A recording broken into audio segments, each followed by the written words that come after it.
What if I told you that One Punch Man's own biology is his greatest weakness?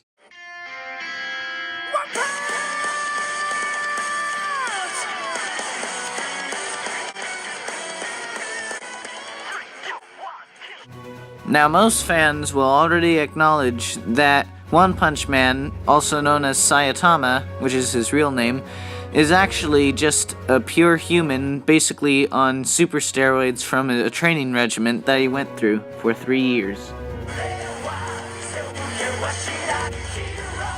Now, because we already know that Saitama is human, he will share some of the same vulnerabilities a normal human would have, aside from super endurance, super durability, and super strength. However, before we discuss his vulnerabilities and weaknesses, we should probably find out the strength Saitama really has. To find out Saitama's true strength, we have to take a look at Boros and his final move before succumbing to his injuries Saitama inflicted upon him. For those of you who watched the finale of Season 1 of One Punch Man, you will remember this ability.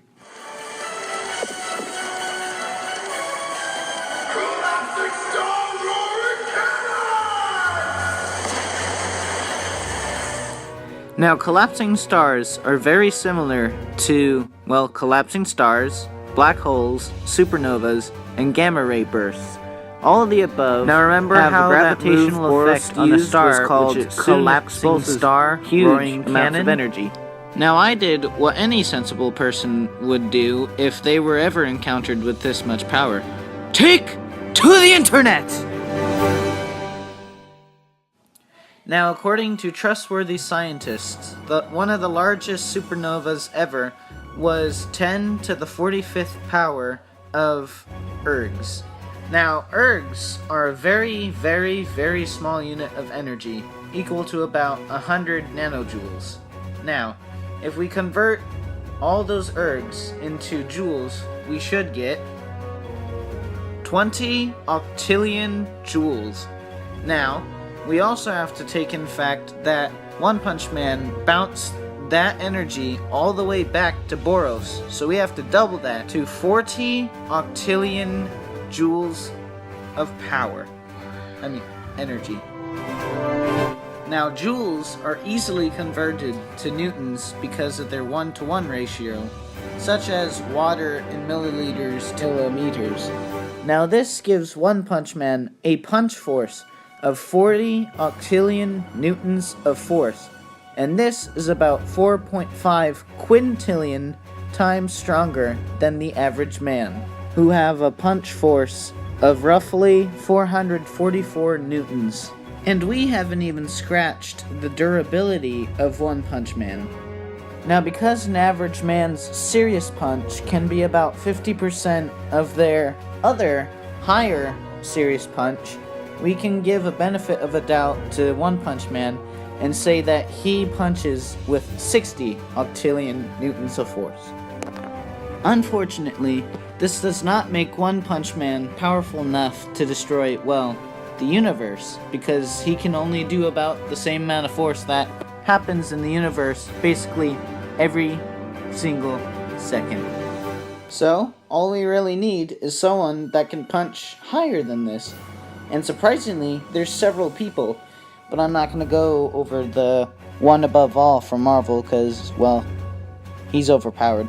But there are other people who actually can punch higher than this. So right there is already one way to beat him in his own game. So, for vulnerability number 2, he needs the most important thing to all humans: oxygen. You can never live without it, even if you are superhuman. Need evidence? I've got some right here for you, buddy.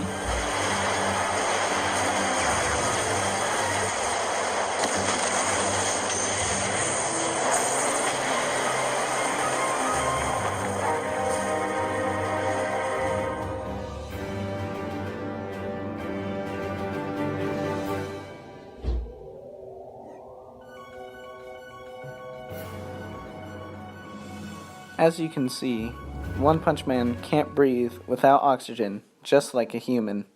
We know One Punch Man can't survive for extended periods of time without oxygen because of hypoxia.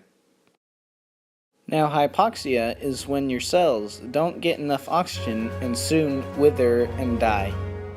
Hypoxia usually comes into effect after not being able to receive enough oxygen for long periods of time. This will effectively kill Saitama to force his cells to degenerate after being depleted of all oxygen in the body. Finally, in order to kill Saitama in a third way, is my least favorite, time manipulation.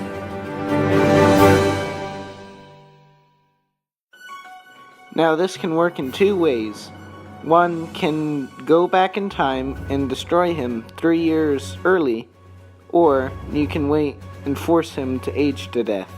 As some fans may know, Saitama only got his powers after training for 3 years.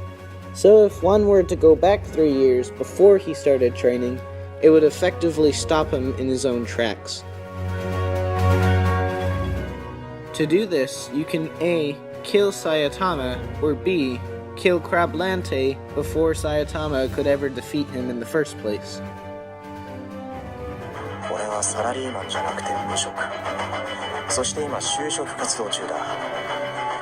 今日も面接だったが見事に落とされたよ。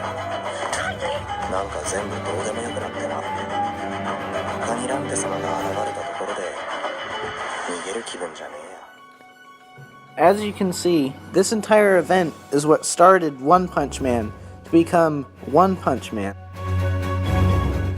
In a second way of time manipulation, you can force him to age to death, such as powers like FANDUB and Clockworth.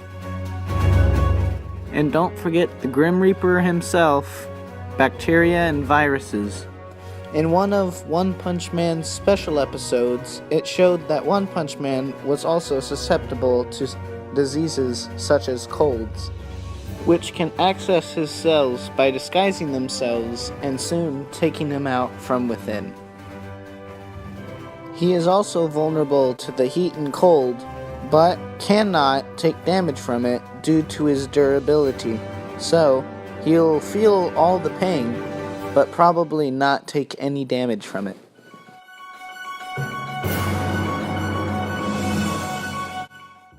Well, now you know some ways to defeat One Punch Man for good. But remember, it's just a theory, my own theory. Thanks for watching.